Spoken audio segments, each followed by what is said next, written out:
मैं किसी की बुराई करके भी उससे मैं क्या लूंगा मैं, और क्या मेरी मदद, हमने राम से ही मदद मांगना है, वो ही मेरा राम पूरा कर रहा है। अस्सलामु अलैकुम वरहमतुल्लाहि वबरकातुहू। दोस्तों, उम्मीद करता हूँ खैरियत से होंगे। दोस्तों, मैं आप लोगों को दो बड़ी अपडेटों से आगाह करने जा रहा हूँ और इन दोनों अपडेटों को आप शुरू से लेकर आखिर तक सुनना, यानी कि बहुत कीमती अपडेट हैं ये आपके लिए। तो पहले संभल की जामा मस्जिद, उसके बाद में अजमेर शरीफ की दरगाह। अब इनके बाद में जो दो अपडेट आई हैं, पहली अपडेट तो दिल्ली की जामा मस्जिद है और दूसरी अपडेट जो आई है वो है बाबरी मस्जिद, यानी जिन लोगों ने बाबरी मस्जिद की गुंबद को तोड़ा था, अल्लाह की पकड़ आई है उन लोगों के पास। तो मेरा अजीजों, ऐसी पकड़ आई है कि वो जिंदगी के लिए नाकाम हो चुके हैं, जिंदगी के लिए वो बेसहारा हो चुके हैं। अगर अल्लाह की पकड़ आती है तो मेरे मोहतरम भाई और अजीजों, बहुत सख्त पकड़ आती है। तो हम बात करते हैं पहले जामा मस्जिद दिल्ली की। तो मेरे मोहतरम भाई और अजीजों, एक हिंदू सेना के विष्णु गुप्ता हैं, सरासर ये दावा कर रहे हैं कि जो दिल्ली की जामा मस्जिद है उसकी सीढ़ियों के नीचे हमारे देवी देवता दबे हुए हैं, उसका सर्वे कराया जाए। मेरे मोहतरम भाई और अजीजों, इस खबर को सुनकर हर एक मुसलमान के रोंगटे खड़े हो जाने चाहिए ताकि हम अपनी मस्जिदों की हिफाजत कर सकें। मेरे मोहतरम भाई और अजीजों, ये खबर बर्दाश्त होने वाली नहीं है हर मुसलमान से, क्योंकि इस सरकार से मुसलमान ही नहीं बल्कि हिंदू, मुस्लिम, सिख, ईसाई सब परेशान हैं। तो मेरे मोहतरम भाई और अजीजों, जो ये वीडियो मैं आपके लिए दिखा रहा हूं, ये बहुत कीमती वीडियो है। आप इसको शुरू से आखिर तक सुनना और आगे तक शेयर करना। और मैं इस पहले जामा मस्जिद की रिपोर्ट आपके लिए सुनाता हूं।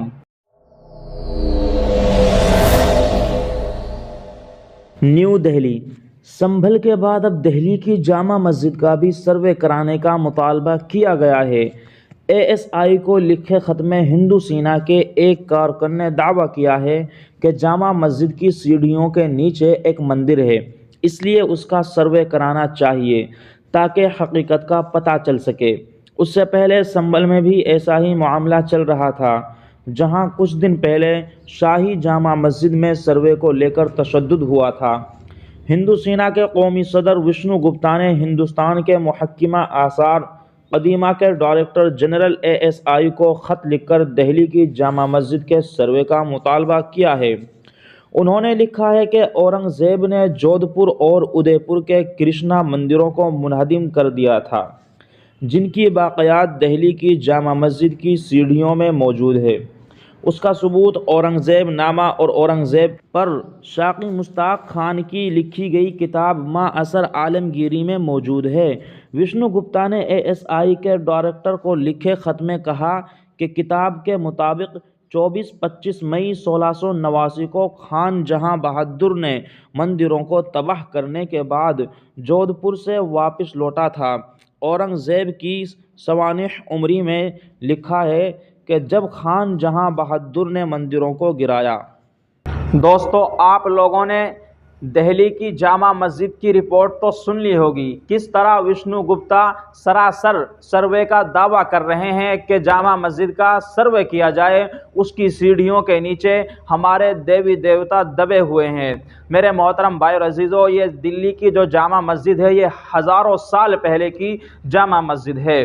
तो उसके बाद हम आते हैं बाबरी मस्जिद की तरफ, हम उसकी वीडियो आपके लिए दिखाते हैं और जिन लोगों ने बाबरी मस्जिद को तोड़ा था उनकी भी हम वीडियो दिखाएंगे। और जो लोग आज परेशान हाल हैं, जो अपनी ज़बान से उगल रहे हैं कि हमने इस बाबरी मस्जिद को तोड़ा था, तो उसके बारे में हम आपको सुनाते हैं। आप बाबरी मस्जिद की रिपोर्ट देखिए।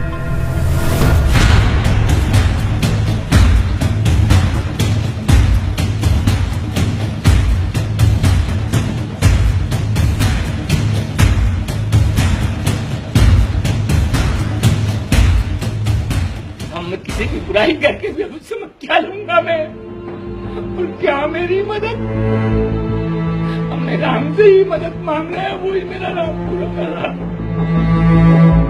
राम जन्मभूमि आंदोलन और उसके बाद के 26 बरस का दर्द इन आंखों में पढ़िए। भोपाल के नजदीक सुआखेड़ा गांव में रहने वाला एक कार सेवक कि जिसकी कोठरी के बाहर बाबरी विध्वंस के बाद के बरसों में सियासतें भी बदली, राजनेता भी। राम जन्मभूमि आंदोलन में किए गए बलिदान की कीमतें भी अदा हुई, लेकिन इसी आंदोलन में शरीर का आधा हिस्सा गंवा चुके अंचल सिंह मीणा की जिंदगी जैसे उसी एक तारीख पर थम गई। 6 दिसंबर थी 1992 का सन था और मैं जो है 5 दिसंबर को यहाँ से निकल चुका था। 11:45 से काम वहाँ जो है चालू किया था। मैं पीछे जो मलमा पड़ा था उस मलमे पे से गुम्बज पे चढ़ के थोड़ा जो भी मैं कार्य करता था वो तो अस्पेर से जो अपनी वहाँ की जनता भी लगी हुई थी। 1-8 घंटा ही मैं सही रहा, इसके बाद मेरे ऐसी लगी कि सेठ बेहोश रहा मैं। कैसे लगी? वो गुम्बज की जो है एकदम गिर गई, उसका जानकारी हमें मालूम नहीं पड़ी, हम लोग ऊपर थे। गुंबद के एक हिस्से का मलबा अंचल की पीठ पर ऐसा गिरा कि सरकारें गिर जाने के बाद ही उसे होश आया। शुरुआत में इलाज के दौरान तक बीजेपी नेताओं ने पूछ परख की, फिर ये कार सेवक किनारे हो गया।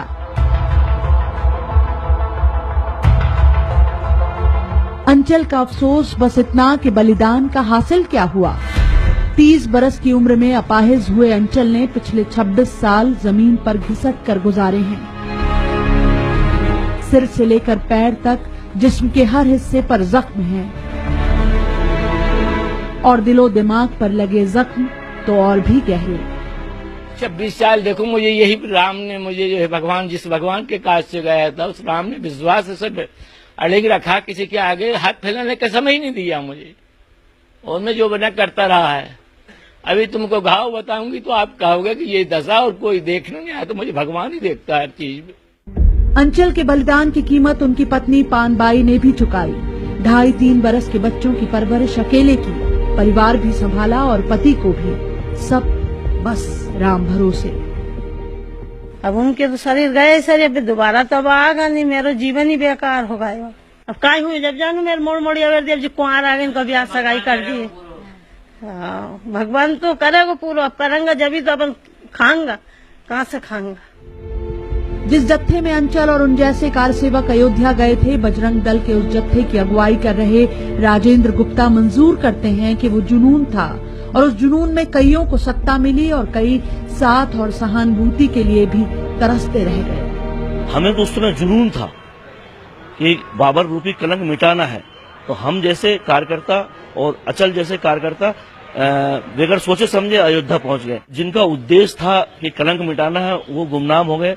जिनको ये सोचना था कि हम इतना बड़ा वो करके आए हैं, विश्व हिंदू परिषद या अन्य संगठन हमें कुछ सही जगह मुकाम पहुंचा के, ऐसे बहुत कार्यकर्ता है नहीं पहुंच पाए।